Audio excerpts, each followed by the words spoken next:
5 execution dates, and my last execution date, the attorney forgot to get a state of execution.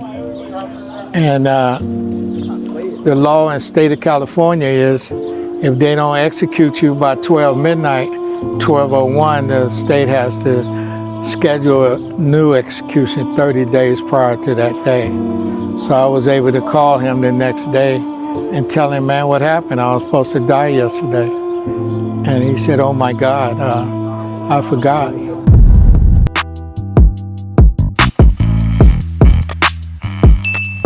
All right, ready to go? Yeah.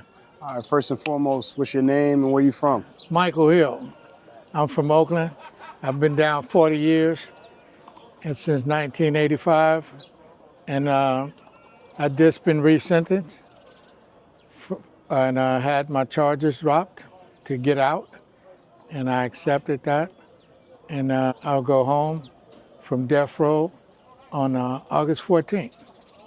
August 14th, from death row to going home. Yes, About to be a free man. every day. Now, if you don't mind me asking, what are you down for? I'm down for armed robbery, double murder, you know, that somebody else did, but I took responsibility. That person's dead, you know, so I'm gonna go home. The person that was responsible for the crime? Right, who was busted with the jewelry and the empty shells. He was never charged. Now, how old were you when you got caught up? 30 years old. And how old are you now today? 70. 70. Yeah. Now, we interviewed you before. You gave us so much game before. Yeah.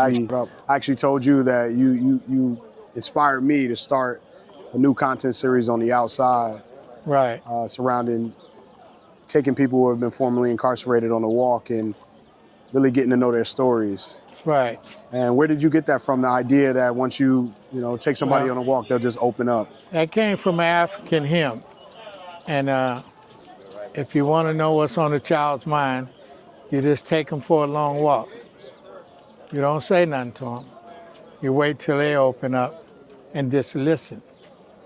And that way, that child will get to relieve all their troubles.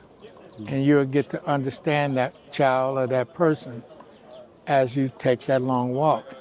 And you'll see a way that you can help them if there's help to be made in that situation.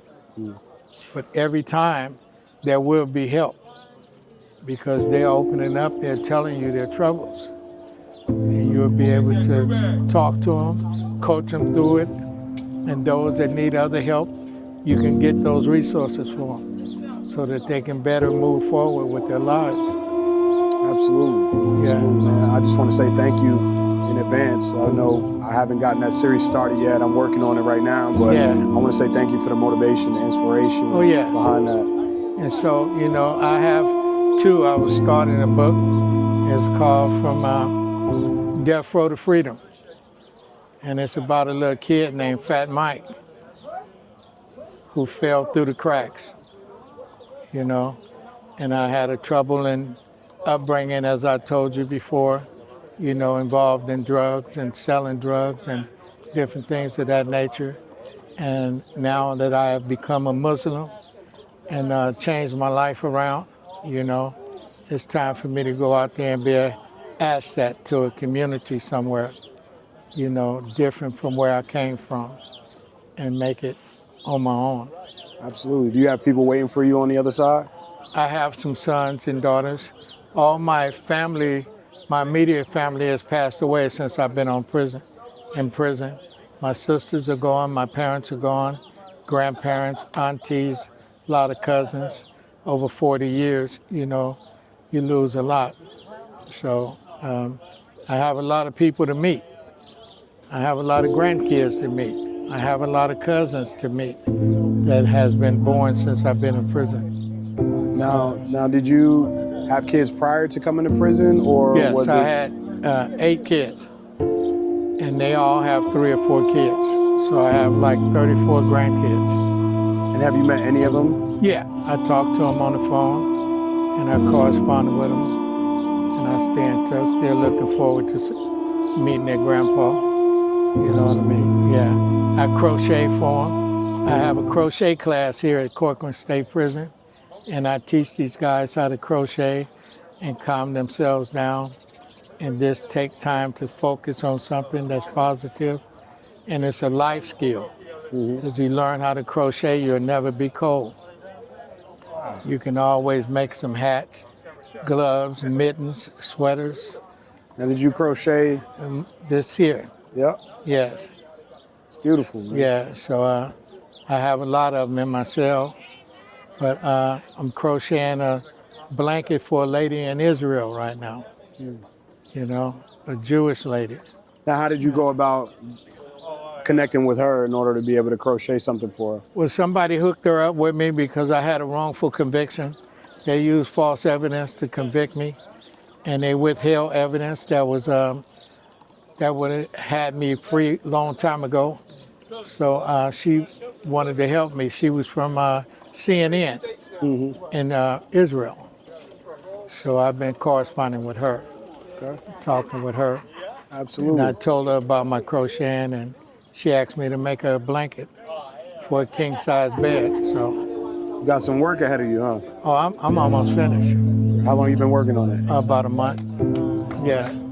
So Now, I wanted to ask you a couple more questions. I mean, like, obviously when we met, you explained to us that you were previously on death row. Right. And something you mentioned to me today was that you had 5 execution dates. yeah, I had 5 execution dates, and my last execution date, the attorney forgot to get a state of execution, and the law in the state of California is if they don't execute you by 12 midnight, 12:01, the state has to schedule a new execution 30 days prior to that day. So I was able to call him the next day and tell him, man, what happened? I was supposed to die yesterday. And he said, oh my God, I forgot. So I reached out to some attorneys and filed in the court to get him relieved from my case. And I ended up with some attorneys out of Los Angeles, Dave Sr. and Mac Brent. And they fought to get my freedom. Now, what kind of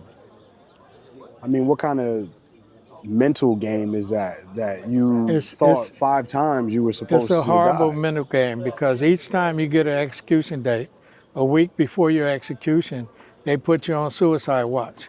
So it's 2 officers sitting in front of your house, in front of your cell, and and you're waiting for them every day. You're listening to the keys, you're listening to people talking, so you're listening to things that's tearing you up inside because you don't know if those keys coming for you, to walk you that last walk, or is it, the ridicule of the inmates, and everybody's talking about you. They finna kill Big Mike. They gonna do this to Big Mike. Damn, man, Mike finna go. So you listen to all that in your head, you know what I mean? So it's kind of torturous, and it wears on you, you know what I mean? So to come to a place like this where you can see green grass, the brothers that came from death row called me outside one day and said, man, look at the moon. We hadn't seen the moon in 35 years. We haven't seen the sun in 35 years. And we saw some beautiful sunsets, and we saw things that we missed from our normal lives. We saw green grass and birds, so I start feeding the birds every day, praying for a break to come home.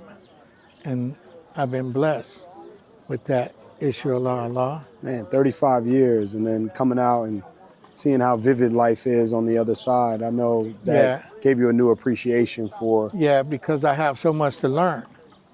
I have never used a cell phone. So, I done seen them around, but I didn't want to touch them. I wanted to wait until I get out. So it's a lot of stuff that, you have to use debit cards and credit cards now. People are not using cash. you know, so I have to be reestablished with driver license and insurance and things that I have to get an apartment, get a place to stay. You know, I don't have a wife or a woman to go to, so I'm going to a transitional housing to reestablish myself. Now, what are you most fearful of on the other side? What are you afraid of? No fear of nothing. No fear of nothing. I imagine after facing death multiple times, ain't nothing else to fear. Now, how did you get your mind prepared for those execution days? Were you prepared to die? Yes, I became a Muslim on death row, and in 1997, during the month of Ramadan, I had wrote a piece called "Standing in the Shadows of My Soul," and it was a reflection on my life and how I had lived and how I had got to the point that I was on death row. And it was in that time that I stopped drugs, cigarettes, coffee, and Pruno or alcohol or anything, 1997. And I haven't touched anything since that time. And my mind has been focused on pleasing Allah and doing what's right by God and not what's right by me. That's a big difference. Absolutely. Absolutely. Yeah. So, I mean, as somebody who has faced death multiple times on death row, I mean, thought you would never escape the walls. Right. You find yourself now about to go home, about to meet. One of my sons, we was just talking, he's 41. He was 9 months old when I got this case. And he was saying, "Dad, my mother told me you would never come home. You know, I had nothing to do with her. She gave up on you." You know, and I was like, man, she's still your mother. I'm going to respect her, but I'm not going to her. You know what I mean? But everyone told him that I would never make it out. But everything is in the hands of Allah. Absolutely. Everything that we think we know, we can't do it without Allah.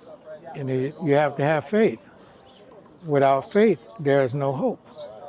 Were there times in here that you truly lost hope?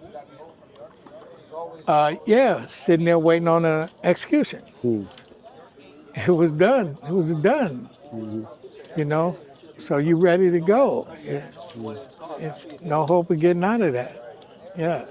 Absolutely. So, one last question: what will your legacy be when you're dead and gone and up out of here? What do you want people to say about you? What do you want people to remember about you? Well, I have a stack of chronos this high. I've changed my whole life. You know, I'm respectful to everybody, no matter what race or color or what you're in prison for. It's not my business, between you and God. So I just want to just be remembered as a respectful person. A guy that came to the prison and taught guys how to crochet. You know what I mean? And just been good to everyone and to my family. Absolutely. Yeah. Absolutely. Any last words to the youth or anybody out there? Just for the youth, don't follow the crowd. Don't follow your homies. If they out there dealing drugs, go the other way. Don't be involved in it. If they want you to take something and go sell it to somebody, say no. Go to your parents and let them know that this is being offered to me so they can give them some instructions on what to do and what not to do. Absolutely. Yeah. Well, I thank you so much for your time, brother. Oh, yeah, man. Looking forward to seeing and connecting you on the other side. Yeah. Everybody on the ground, don't nobody make a sound. Known for gunning niggas down. Once you get in, you can't get out.